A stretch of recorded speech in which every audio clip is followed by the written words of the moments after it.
we have with us a guest that has been on this show before. As I said earlier, she's not a stranger to the house.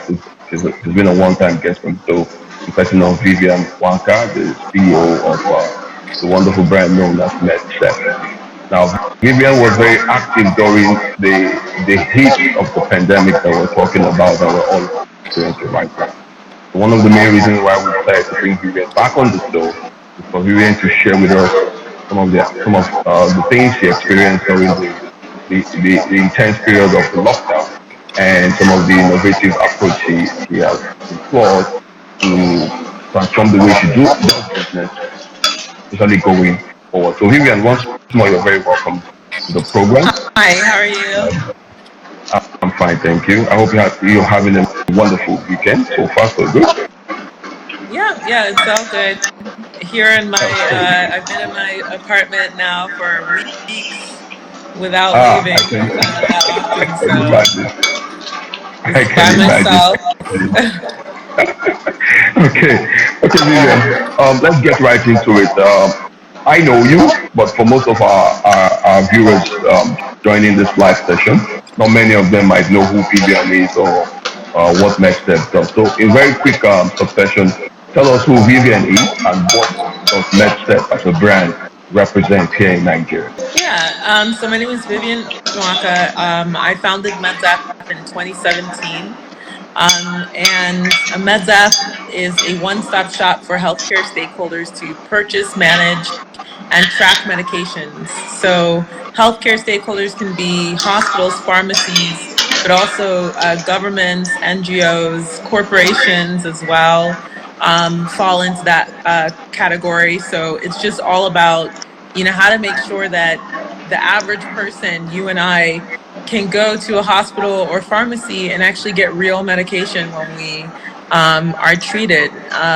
In Nigeria specifically, 30 to 40% of all medications sold are fake or substandard. And, Mm. you and I might not necessarily know the impact of taking a medication that's supposed to treat a symptom, and it Yeah. doesn't to the in the efficacy that it should. Those are long-term effects on your life, not necessarily immediate. Though some cases they can be immediate. So it's all we started MedZaf to, really just rally around this idea that Africans deserve quality medication and that that's a fundamental human right. And, we would use technology to make sure that that's a possibility for all people. Great, great, Vivian. Now, Vivian, there's no doubt that during the heat of the pandemic, one sector of the economy globally that experienced intense pressure to deliver, to perform, regardless of what we're experiencing, was the uh, medical sector, of which you fall into. How did you? First of all, how did the advent of the COVID-19? How did it hit you? How did it hit you? How did it affect your business, your way of doing business? Well, it didn't affect our way of doing business because, from since 2017, we've always said, we're going to use technology to make it easier, to lower the bar for hospitals and pharmacies to be able to purchase directly from us, and to create that transparency around where medications, but also medical products. So we've always sold PPE, right? So masks, Hmm. gloves, consumables like syringes, etc. So it wasn't about expanding into any type of new lines of business. It was just about how can we support our hospitals and pharmacies. Very beginning, that the biggest impact would be that people would not want to go to the hospital, even if they were very sick, just to avoid COVID-19. So we already knew that there was going to be a decline in demand from a hospital's perspective, of the different types of products that they might need. But on the other hand, there's now an increase in the amount of hospitals and pharmacy decision makers that are actually willing to purchase a medication online. So you had a disruption of the supply chain where, someone might be used to going to, the open drug market to purchase a medication. Now, they're willing to, purchase online from a brand that they trust. So all of the work that we put into creating the brand of Medzav paid off throughout the lockdown in the perspective that now people know that we're a trusted source of these types of products and that they can use us online without having to worry as much as they might have worried in the past. So it's kind of like it was a balancing act of expansion, but also retraction of the market itself. Great. Now, Vivian, we're still going to take some more questions, but I want to just quickly do a reiteration to our viewers that, as I said earlier at the beginning, you can throw in your questions. I've been seeing some questions coming. You can throw in your questions, and we'll do our best to answer them as much as possible. And also remember too that Nigeria.com on Facebook, Twitter, Instagram for all your questions. And even for some of those questions we might not be able to answer today, we'll do well to throw out a special editorial on today's episode of Pick the Boss, where all your questions from Vivian will be answered correctly. So please continue to throw your questions in when we get to a particular point in the program. Vivian will try to answer as many of the questions as possible. Now, Vivian, tell me what has changed? I mean, with the advent of COVID-19, would you now say is the new norm for MedSet? I want to believe some things, no matter how small, might have changed. I mean, going forward, what is now the new norm at MedSet that you say is the Yeah. new innovation that's going forward with you? Yeah, I mean, I think I see a question about flexible hours and working from home, and so that's absolutely part of the new norm of MedSaf. I was well aware. Our office is in Ikoyi here in Lagos. And I was well aware that some of our teammates had to travel 2 hours every morning to get to the Yeah. office and then travel another 2 hours to get back. But since we've been work from home for a good majority of our teammates, I've seen a much larger increase in productivity because, you can literally roll out of bed and make your 9 o'clock meeting on Zoom. Whereas Yeah. before it would have been, 2 hours, 3 hours of preparation before you could Very be true. available for that meeting, right? And I think that, True. mega cities like Lagos specifically, um, you know, there's a real problem there from a logistics perspective. I think it's a game changer for companies who are really open to taking advantage of it. It really is a game changer because the name of the game is getting productivity out of your team members, and it's not about suffering in traffic for 3 hours. That doesn't help anybody. There was a question from someone. I didn't get the name very well. Ideas Man 7. I guess he just joined in, and his question was, why was MedSteph set up? So I know you did Yeah, mention that at the beginning of this interview. So just as a form of a recap, let the viewers know why MedSteph was set up. What was the idea behind it? yeah. So I started the company because a friend of mine died from a fake malaria medication. And, that opened my eyes to this idea that there are fake medications in the system. And so I wanted to understand why. I'm a very curious person. And so that, traumatic event just kind of led me down this long road of just trying to figure out, well, why is it possible that you can go to a hospital or pharmacy and get a medication that's not real? How does that actually even happen? And that's not fair, right? So, MedZap kind of came from this idea that we all deserve, a good, life and access to quality medication, and what can be done to make sure that that happens. And so that's where MedZap came from. I said, how would you say your experience has been so far as a brand in Nigeria? It's a it's a roller coaster ride. Like, starting a business in Nigeria is not a joke, right? It's a serious endeavor. So it's been it's been life changing. I don't think there's anything that I will do in my life that will be as exciting as building MedZap. It's hard.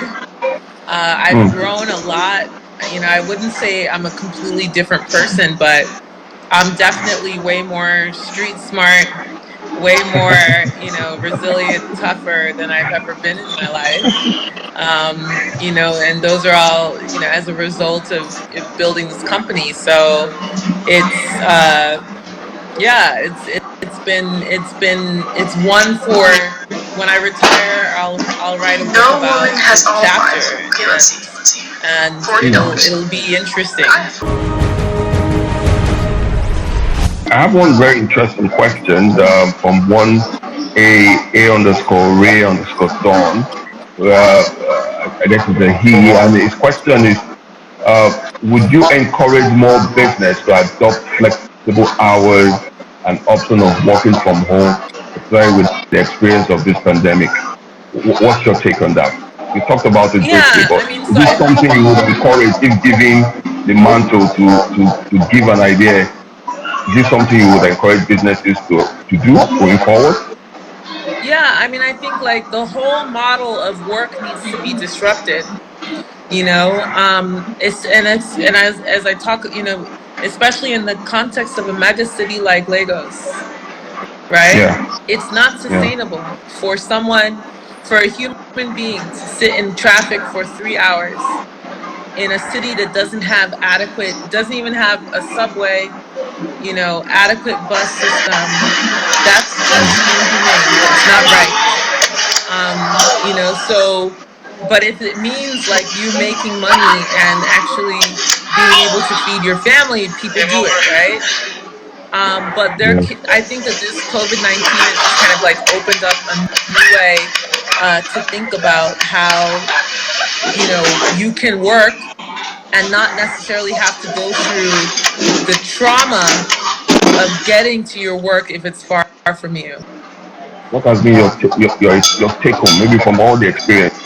What is one thing that struck you on all what was happening? Yeah, I think the whole world was going at 1,000 miles per hour. COVID-19 pandemic has look at the United States is literally burning right this moment in time, right? Something that a place where Nigerians would kill themselves to get to is literally on fire. And that's because COVID-19 has pretty much just shown a bright light on the cracks in the foundation. Same thing in Nigeria, same thing in Europe. Every single country, for the most part, is experiencing a spotlight on the foundations of their country. Are people being treated? Are the fundamental rights of human beings being taken into consideration? And so this is a moment in time for us as individuals to realize that we can band together and start demanding, the types of countries and types of futures that we want ourselves, but also our kids, to grow up in. And so I see this as a moment of time where the entire world collectively slowed down at the very exact moment. And there are some of us that will rise to the challenge of taking advantage of that and creating a new order, a new world that we want to live in. And it's perfectly possible. It's possible here in Nigeria. It's possible all over the world. And so it's possible within your company, right? If you're a business owner, it's possible in your family, just everything that you do. So that's the biggest takeaway from this experience in COVID-19 and running the business at the same time. Fantastic. Well said. Now, Vivian, we're fast coming to the home stretch for today's special edition of the program, Meet the Boss. But I still have one or two more questions to throw in. Someone was like, what would you advise those employers who before now usually frown at staff working from home? Yes, that's a very good question because before now, this idea of having Um, staff work from home and getting jobs done, many employers usually didn't like the idea or what have you. What would be your direct advice to employers of labor about working from home? WFH. um, so I think that there is this like perception that there's no talent. The talent is lacking in Nigeria, and you've got to sit on people in order to get them to do work, right? Mm, And you've got to have them. You've got to be able to see them in the office in order to know that they're working. But yeah. I've been everywhere. I've traveled around the world, and I've seen Nigerians in high positions just executing. Um, whether not even just high positions. I've just seen hardworking people who happen to be Nigerian everywhere around the Mm, world. So I think that we've got a great talent, a pool of talent, and I think that it's very hard for employers to create the infrastructure to allow people to shine, as well as allow to give over a sense of control so that people with checks and balances in place so that people can be able to take initiative, think outside of the box, and grow their business. And I don't know, like, I think some of it has to do with like military regime. I really think that Nigerians need to start to sit down and think about, like, Nigerians born and raised in Nigeria need to sit down and think about what was the actual mental impact of military regime, and mm, the English, the UK, that era. What was the actual mental impact of that? Because I think there's a lot of healing that needs to go on. But from a work perspective, I think it's just about how can I put the infrastructure in place to encourage people to take initiative and grow the business with me. And that's a mindset that doesn't seem to exist here. Whereas in other places I've been, that's way more, that's normal. So is not the core competency of Nigerians in general. So if you look at Germany and you think about how, the German machine and just how, it's kind of embedded in their day to day of how they operate, how operations is so important in their society. sure. Now, maybe on the final note, what would be your words of advice and encouragement to both Nigerian brands, especially those ones who are finding it difficult at this point in time, and the Nigerian society as a whole? Words of encouragement. Yeah, I mean, I think, like, if we focus on COVID, then we're not going to focus on like what's sustainable, because the reality is I went out to the grocery store today.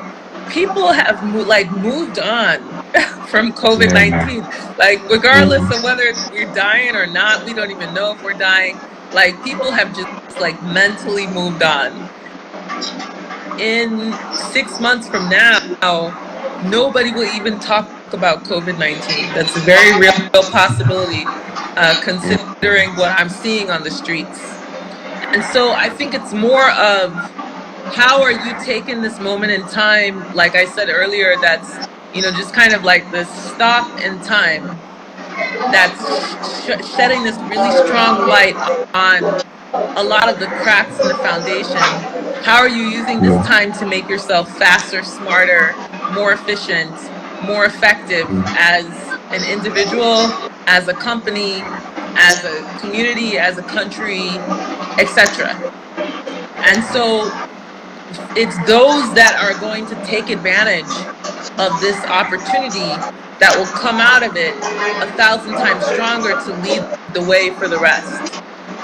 And that's just what this is. This was a gift to Africa, if you think about it. The US, which is the global power, is literally cut to their knees.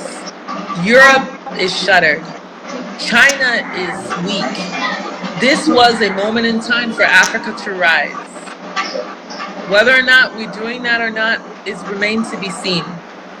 But it's an opportunity, and there was nobody better suited for this opportunity than Africans. Young populations of very smart people who know how to use the internet, have access to computers, and speak English.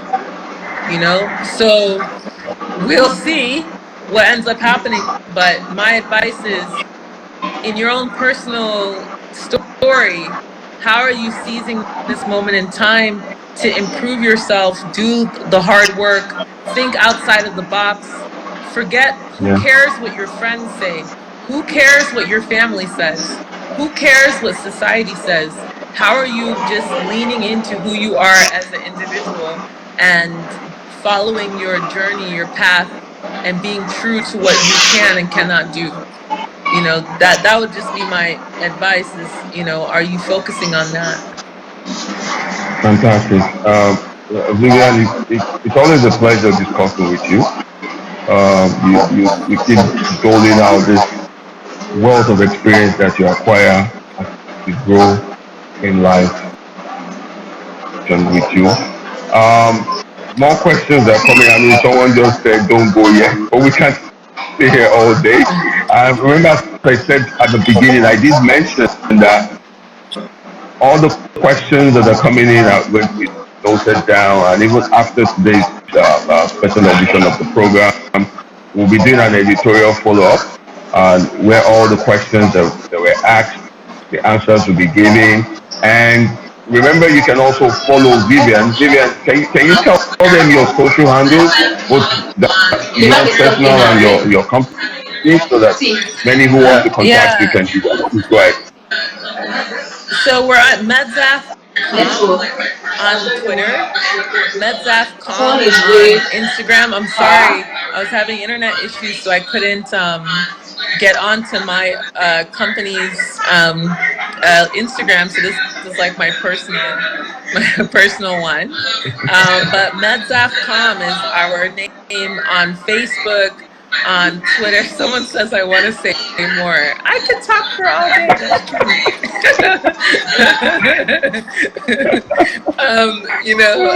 Medzaf.com is our name, so you can find us. It's MEDSAF, like Meds Africa, Meds Safe, Medzaf, and you can find us on all the YouTube, all that stuff, under Medzaf. Great, great. Well, I think, one of the individuals has been very persistent. And one question that struck me from the list of questions he sent in was, when you were about to start MedSurf, what? I think I'm going to let you speak a little more because I'm getting bombarded that needs to talk. Please let us speak. Wow. So, Um, what inventory check did you do before you I'm all started about MedSurf? I'm all Did you about the wait? How people many times did you need to first. come to Nigeria to do some inventory checks? Yeah, so I think like I spent a lot of time traveling and just kind of putting Yeah. myself in other people's positions. And one of the biggest lessons I learned from my travels is that I would see people who were outsiders. Um, Okay. and they would go into these countries and they would just make something amazing out of nothing because Yeah. of their difference in perspective. And so when I came to Nigeria about 7 years ago, I felt the same way. I felt that a lot of the people in Nigeria were complaining about everything. And look, this is traumatic stuff. Like everything that an average Nigerian person has to deal with on a daily basis is actually like trauma. It's almost like abuse, right? And I think like part of that like coping mechanism that we're all amazing, that we all have these amazing coping mechanisms, but part of it Yeah. is everybody complains about just what's the problem and we just move on with our lives because there's a sense of feeling powerless, but there's a sense that like you can't really control what's going on. But the reality is that if you come into an environment with just an open mind to learn about what the actual issues are so that you can kind of create solutions, that you can find opportunity there. And so me coming in, I had never been to Nigeria before 7 years ago when I landed here. So me coming Okay. in, I saw these opportunities in places where people told me there's no opportunity. And so for you, if you're thinking about ways that you can kind of create something, be better, level up, get to the next level, I would challenge you to just kind of have a little bit of creativity and say, what if I could fix this thing? What would I need to know in order to be able to ask to get to the bottom of it? So for example, when my friend died from fake medications, I just kept asking why. Why? And so it was the questions of why over and over and over and over and over again to manufacturers, to hospitals, pharmacies, people, other stakeholders that got me to MedZaf. It wasn't that I came up with this idea and said, I'm going to create this pharmaceutical platform. I had no clue. I was just asking the question, why? So I would challenge people to start asking why. Why does my power go off for 7 hours every other day? Why is this road not fixed after 10 years? Why? Yeah. Like figure out where that leads you. And therein lies the opportunity for you to create an impact and become really rich. What should we be expecting from MedSev in the nearest future? I mean, Yeah, I mean, to start with, how many states of the federation is MedSev presently? so we can ship cross country, We have and we somebody. starting to get orders from across the country. So we Why don't do you think have in this station any. we're there? They told us to go. We You will call us when have you no finish. barriers You and in that girl will just sort it Nigeria, out and collect the money. right? So we're starting that process in Abuja. We've gotten the largest hospitals there to be our anchor customer, and now we're starting to expand from there. We've been in Lagos for 3 years, so we've got a really good presence here. We've had orders from across the country as well, so it's more about just getting the larger partners. But I Vivian, thought we you have to speak. like call it a day.